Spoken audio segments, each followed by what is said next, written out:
Hey everybody, how y'all doing today? This is Christy here, and I want to check in for a final Freestyle Friday in the Camaro Conversations.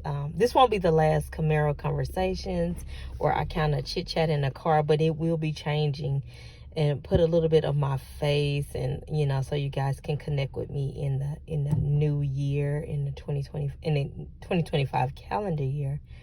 And I have been thinking over the past couple of days. I did a video on Christmas Day, letting you guys know that I want to be accountable for whoever does tune in or who may tune in the future on this channel, and see kind of where it all began. I do plan on putting a lot more attention and focus into growing the premise of this channel, which is a focus on analyzing femininity from the perspective of the inner work involved in that. And then also home economics. That's a topic that is definitely dear to my heart, and I think it's a valuable commodity also, as well as femininity. And then some of the insights that I've gained from being a student of the mind and things like that. Sometimes people are like, what's a student of the mind? A student of the mind is someone who studies the higher levels of consciousness, I would say. I think we all are lifelong students, whether we know it or not.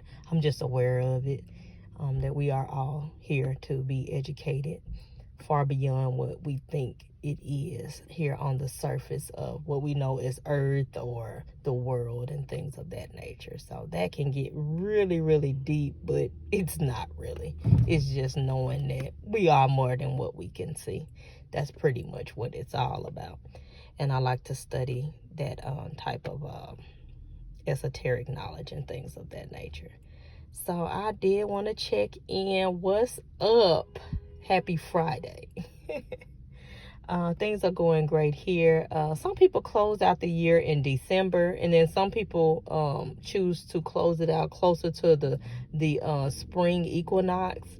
I'm kind of that latter camp, where I feel like I'm actually kind of connected to both of them, because we do operate on a calendar year, especially if you're in the economic and a person involved in the economics of our material world.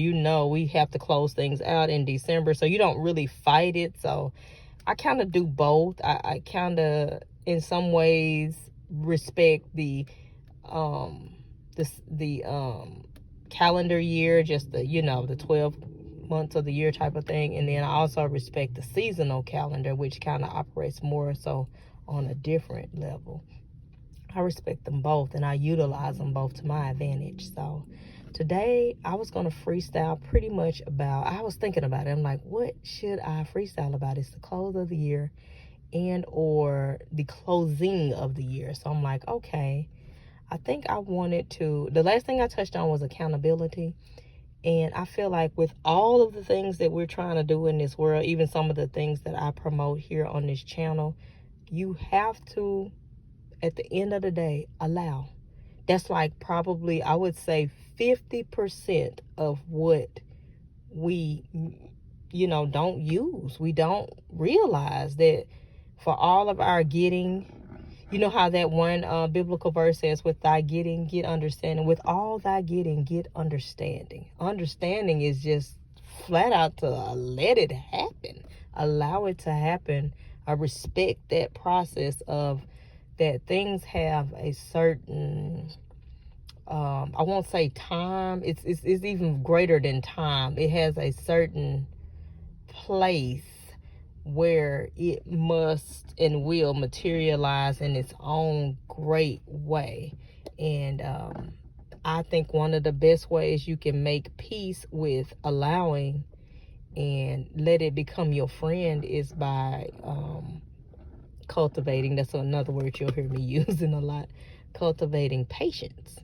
And a lot of people, especially in the quote-unquote manifesting community, just almost despise the word patience. And I tend to like a lot of words that people despise, because a lot of times you will find that going with the crowd usually doesn't yield the best results. Ain't nothing wrong with patience. Patience is just something that we use to strengthen our belief, honestly. What you gonna do? Force it into place? What you gonna do? Pry somebody's neck? Take them by the back of the neck and force them to do it? Why? When you can just believe that it was done. That's my belief anyway. That tapping into the power of patience, getting comfortable with the allowing process. Now, I will preface that by all saying this. Guess what? Allowing doesn't mean you have to wait a long time. It doesn't. In my honest opinion, when you make peace with allowing, you become friends with allowing, you respect it, you appreciate it, you learn from it. Guess what? I mean, really, it helps you. It helps you become less anxious or non-anxious at all, or non-avoidant or any of those types of things that make you struggle with patience and allowing and the process and things of that nature. Absolutely. When you are knowing who you are, when you decide on something in life, it's done. I'm not arguing with that at all. I believe that 100%. I just also believe that there's a reason we are here in this world that is like almost seems like it operates on a time constraint. It's not that it has to be on a time constraint. It's just that we have to learn how to use it to the best advantage, because honestly, that has helped many of us, that we are not being able to create things immediately. In my opinion, that's probably one of the best things the good God of above, within, and below have given us, is that he gave us some grace. Time is grace. We need some space, because sometimes, just think, if you were a person that's, when you're in the midst of, let's say you've been angry and you said some things that you really didn't mean that, but you meant it, but after even a few minutes or even a day or so, you're like, gosh, I wish I hadn't have said that. I wish I hadn't have thought those things, or what, what have you. That space to go back and say, you know what, let me take a step back. Time is a beautiful thing if you think about it, isn't it? Because it saved a lot of our butts, self included, many times, So I don't fight time. I don't. I just work with it. Work with time. It's not an enemy, It's an illusion, but it's not an enemy. So, that's just something to think about in the process of respecting how that we have to allow things in life to come into being. I think that's a great thing to take with you into the new year. If you're all about making quote unquote resolutions, you could probably even take that into saying resolutions. If you think about what that word means, maybe you could do a new year, something else other than resolves. Maybe you can say everything has been already resolved in the year, and you can go into the brand new year fresh. I think that's an even better idea. Things, if anything isn't quite worked out, it will work itself out. Have faith in yourself.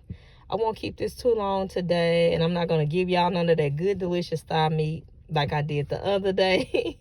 But I'm in the Camaro, and so that's pretty much what I want to share on the art of allowing and practicing patience, and how those things are not your enemy. They are your friends, okay? Patience and allowing are your homegirl and your homeboy. I assure you they are.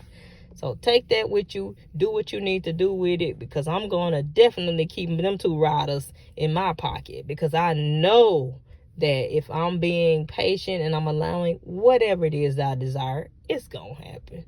If I believe it, it's done. It's done. You don't have to worry about it. Patience and allowing just helping you, strengthen yourself in other ways. So that's pretty much all I have for today. I'm not going to hold you guys too long. Thank you for tuning in, and I look forward to 2025 being an excellent year. I'll share some of the things I got coming up probably sometime next week or the week after. And y'all take care. Have a marvelous new year, and I will chat with you all soon, and later.